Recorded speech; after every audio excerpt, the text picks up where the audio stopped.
Hi, it's Nia here from the Bead Hold, and we're ready for our next op shop rescue.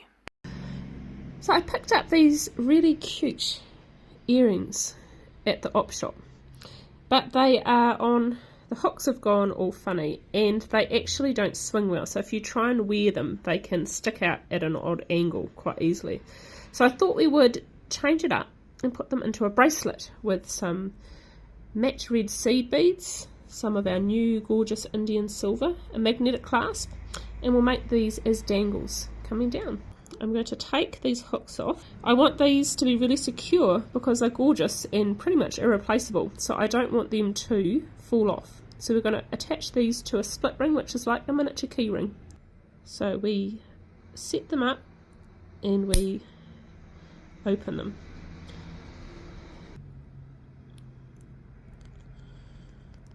And even with the pliers, this is tricky. There we go, we've managed to get that bit through.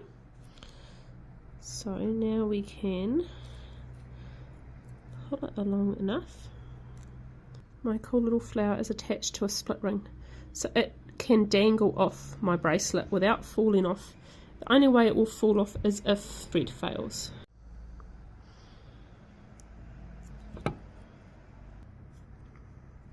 Right, so we have both our flowers on split rings so that they can dangle from our bracelet. I'm using my medium soft flex. I've got a nice little bit left on here from doing repair work. So now I'm going to think about a pattern. So I'd like these to hang down, and I have to think if I'm going to put them straight either side of metal, or if I'm going to put a red bead in between. So it's quite good to line things up next to each other to help you decide. Let's string them up and see.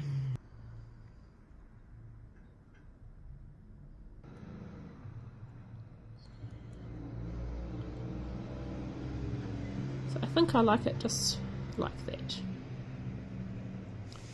Then I need to think, do I want the two together?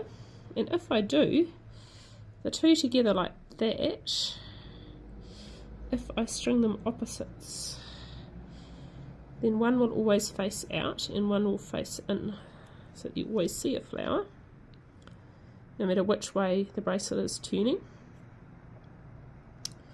But that could be a bit clunky, so what I think is we might have a double dangle. So if I pop one of these onto another split ring, so that it drops a little bit lower.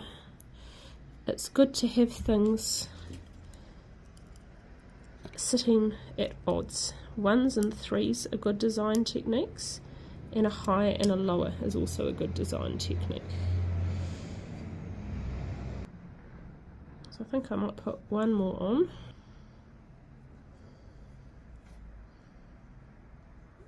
Alright, so I like the look of that. And all the rings will be somewhat disguised when I add other things on. So we'll add a bit of red in between now.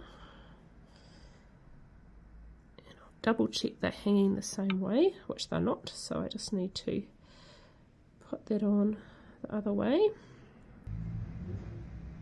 That's good. Put my lotus flower on. I really like these ones. They're hollow, which means there's not a lot of weight to them, which is really nice if you want to use a few. And I think we'll do opposites. So some of you would probably prefer to be quite symmetrical and to swap these around, but I'm an asymmetrical girl, so that's good for me. Then I think we will do a seed bead and a spacer. And then we'll go out to 3 seed beads.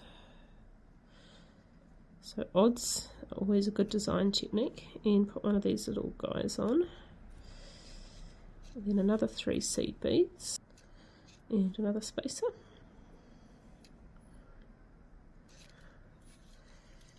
Alright, so I'm liking the look of this. Pop a clamp on, and then we'll repeat the pattern on the other side. So try it on the wrist again. And you can see that it is overreaching, which means that for me it's a bit long, because by the time I have a clasp on we'll have at least another centimetre and it'll be too loose. So I'm going to actually change my pattern.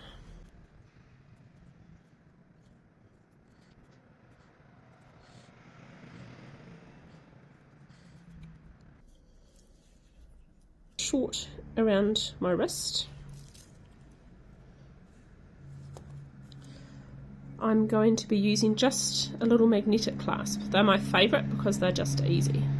I will show you a different way to do it. Often we use crimp covers, but if you don't have any, or they're too fiddly, or you just don't feel you want to, what you can do is use 2 crimps and separate them by one of your end beads. And we'll do this right at the end so we don't waste our wire, because I can get another bracelet out of this. Hold it tight and just pull gently on the long tail. And as always, we want to make sure that our clasp sits in a loop so that it can freely move. If you pull it super tight, this will be stiff and awkward, which means your bracelet will be awkward on your wrist. And I will crimp, and haha, it's hiding. Here it is. So you do need to make sure your end bead, like this one, is one that you won't lose your crimp inside. So we've got 2 tight crimps. Slide all my beads down. You can see it's a nice neat finish there without having to use a crimp cover. Now I'll do the same on the other side.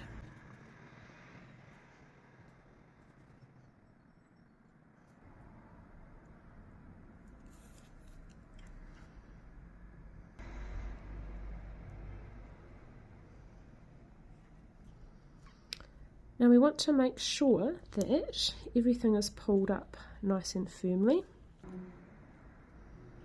And we also need to be careful when we make a bracelet or a necklace that we don't crimp it tight straight.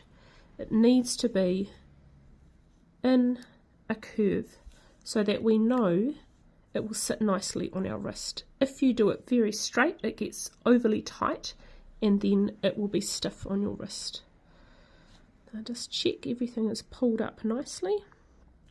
My loops are going to be a similar size, and now I can crimp, and then I just have to squish in here.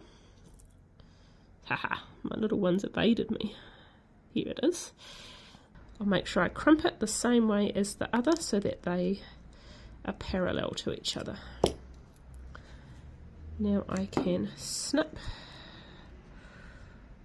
And here is my completed bracelet with my pop-shot flower dangles, my Indian silver and my seed beads, and a nice easy open clasp. Just make sure when you use a magnetic clasp you don't pull from here. You put too much stress on the wire and over time you could wear it through. Have your fingers nice and close and pull like this.